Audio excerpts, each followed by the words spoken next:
Ukraine को लेकर अब पुतिन सबसे बड़ा फैसला ले सकते हैं। 24 घंटे के अंदर रूस ने यूक्रेन में ऐसी जगहों पर हमले किए हैं जो जेलेंस्की की दुखती रग कहे जाते हैं।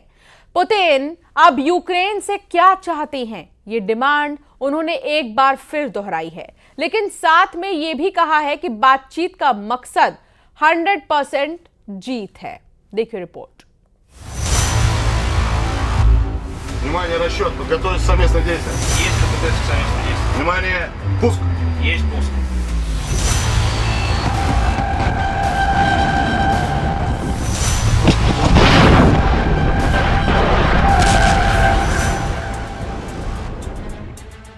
यूक्रेन में ये आग बता रही है कि पुतिन अब क्या करने वाले हैं। खार्किव को जलाकर रूस का अगला टारगेट कौन बनने जा रहा है, ये तस्वीरें बता रही हैं। कैपिटल कीव के बाद जेलेंस्की के सबसे अहम शहर खार्किव का ये हाल किया है रशियन मिसाइल और ड्रोन ने। परमाणु बेस पर हमले के बाद यूक्रेन पर रहम के लिए अब पुतिन के दिल में कोई जगह नहीं है। खार्किव पर 9 ड्रोन और 2 मिसाइल दागी गईं और देखिए क्या हाल हुआ।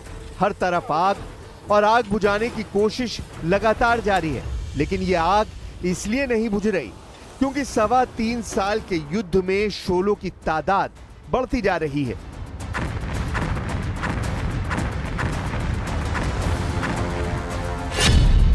पुतिन ने 3 शहरों को टारगेट बनाया, खार्किव, सुमी और ओदेसा।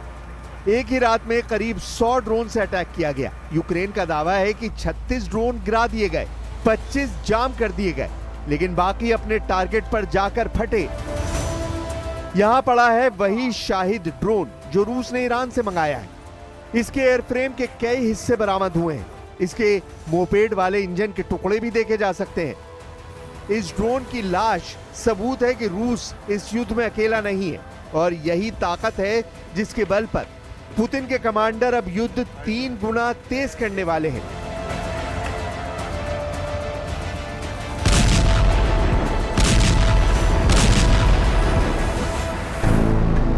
रूस में सुरक्षा परिषद के उपाध्यक्ष दिमित्री मेदवेदेव, जो रूस के राष्ट्रपति भी रह चुके हैं, उन्होंने कहा है कि यूक्रेन से बातचीत का बस एक मकसद है, संपूर्ण जीत और यूक्रेन में नाजीवाद हुकूमत की 100% तबाही। पुतिन के इन इरादों को टक्कर देने के लिए यूरोप में नई कोशिश शुरू हो गई है। फ्रांस के राष्ट्रपति इमैनुअल मैक्रोन ने इटली का दौरा किया है। यहां प्रधानमंत्री जॉर्जिया मेलोनी से उनकी मुलाकात हुई और दोनों के बीच यूक्रेन को लेकर काफी देर तक बात हुई।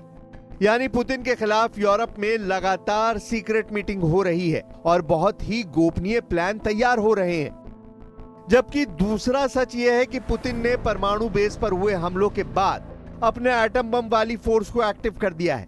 रूस के मिसाइल बेड़े में ऐसे ऐसे खतरनाक हथियार हैं जो पेरिस से लेकर रोम और लंदन से लेकर वॉशिंगटन डीसी तक सब कुछ पिघला सकते हैं।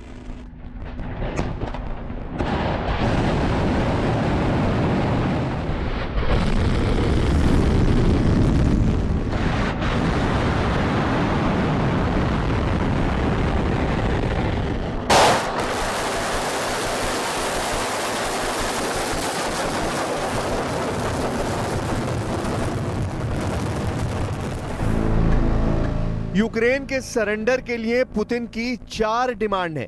रूस चाहता है कि यूक्रेन अपने पूर्वी इलाकों को खाली कर दे, वहां से पीछे हट जाए। दूसरी मांग कि यूक्रेन निष्पक्ष हो जाए, यूक्रेन की सेना की तादाद सीमित रहे, और चौथी डिमांड कि यूक्रेन में चुनाव हो, नई सरकार बने।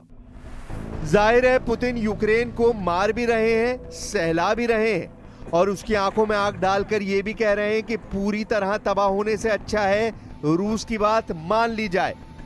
नहीं तो जो ट्रेलर मई में दिखाया और जून की शुरुआत में दिखाया जा रहा है, वही पिक्चर पूरे 2025 में बना दी जाएगी।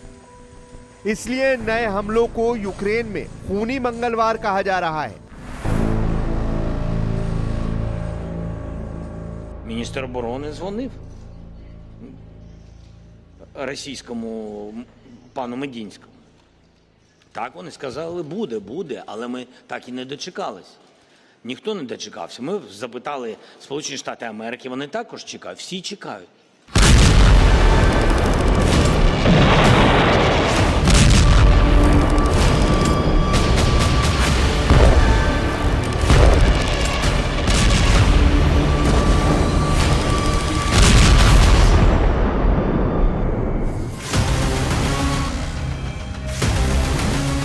जेलेंस्की के देश को लाखों जख्म देकर पुतिन बता रहे हैं कि यूक्रेन के पास सरेंडर के अलावा कोई रास्ता नहीं। पुतिन के सामने चाहे ट्रंप हो या फिर उनका मिलिट्री ग्रुप नेटो, रूस किसी भी कीमत पर यूक्रेन को बख्शने वाला नहीं है।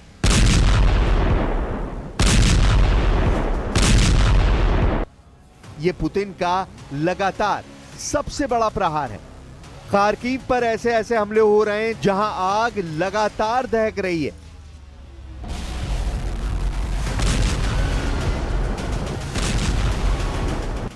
ये पुतिन का गुस्सा है जो आउट ऑफ कंट्रोल हो चुका है।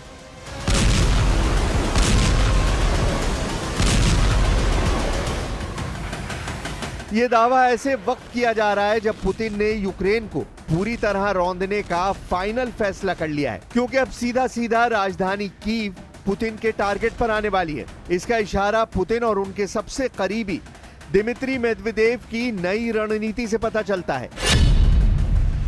पुतिन के टारगेट पर यूक्रेन के दो बड़े शहर हैं, खार्किव और सूमे, जहां रूस बनाना चाहता है बफर जोन, लेकिन जेलेंस्की बता रहे हैं इसे पुतिन का किल जोन, जहां से कोई बचकर नहीं निकल पाएगा। Уже говорил, что было принято решение о создании необходимой буферной зоны безопасности вдоль границ. Наши вооруженные силы сейчас эту задачу решают. Активно подавляются огневые точки противника. Работа идет. पुतिन बता चुके हैं कि यूक्रेन के कई फायरिंग पॉइंट यानी कई मोर्चों पर ताबड़तोड़ हमले किए जा रहे हैं और उनको जल्द से जल्द उखाड़ फेंकने की कोशिश है। रूस ने अब तक सूमे के आसपास दर्जनों गांवों पर कब्जा कर लिया है। कई और गांवों और कस्बों के आसपास आमने सामने का युद्ध चल रहा है। पुतिन के टारगेट पर यूक्रेन के पूर्वोत्तर में ट्रिपल सिटी है। ये है खार्किव, सूमे और चर्नीव।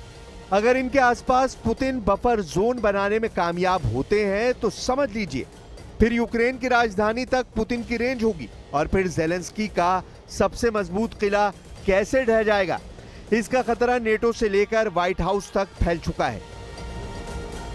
I'm not happy with what Putin's doing. He's killing a lot of people, and I don't know what the hell happened to Putin. I've known him a long time, always gotten along with him, but he's sending rockets into cities and killing people, and I don't like it at all, okay? We're in the middle of talking, and he's shooting rockets into Kiev and other cities. I don't like it at all. Putin ने मई महीने में बहुत तेज हमले किए हैं और अब Trump को भी लग रहा है कि जून का महीना यूक्रेन में जेलेंस्की के लिए करो या मरो वाला होने वाला है। जेलेंस्की का इल्जाम है कि रूस बैलिस्टिक मिसाइल में क्लस्टर वॉरहेड का इस्तेमाल कर रहा है ताकि मिसाइल छोटे दायरे में नहीं बल्कि बड़े इलाके में ज्यादा से ज्यादा तबाही मचाए। पुतिन भी बताना चाहते हैं कि उनके पास यूक्रेन पर हमला करने के लिए हथियारों की कोई कमी नहीं है। रूस का अटैक जारी रहेगा और यूक्रेन जलता रहेगा।